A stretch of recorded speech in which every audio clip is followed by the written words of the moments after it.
out at Millennium Park, and as you can imagine, beating the heat's a challenge just for normal folks, but for dozens today, it meant a trip to the emergency room. 24-hour News 8's Leon Hendricks is just back from a hospital experience, and they're seeing a surge of patients coming in today, Leon. That's right. Despite the warnings and the sheer misery of all this heat, for some, overexposure is inevitable, and it means a trip to the emergency room.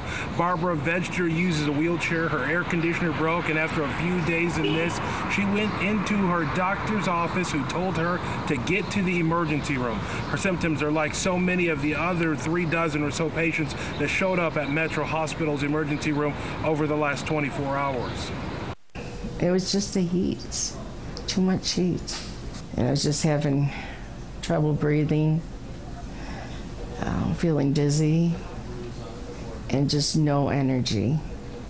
Could hardly pick myself up. Doctors say it's important that heat-related illnesses be treated seriously. In less than a day, it can lead to kidney failure if you're not careful. Watch for warning signs that could mean that there is a problem that warrant a visit to the emergency room right away, such as a lack of urination, if you stop sweating when you're hot, or notice a change in behavior. So things that you can try to do to prevent this is obviously you can get into a cool place.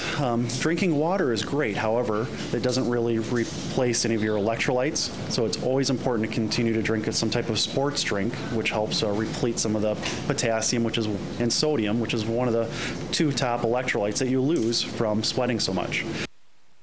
But the biggest advice the doctors have is to simply stay out of the heat. Try and get into an air-conditioned place, maybe one of those cooling centers we've talked about. If you do start to feel like you're overheating, doctors suggest spraying off with some sort of water to help speed up the cool-down process. Reporting live in Grand Rapids, Leon Hendricks, 24-hour News 8.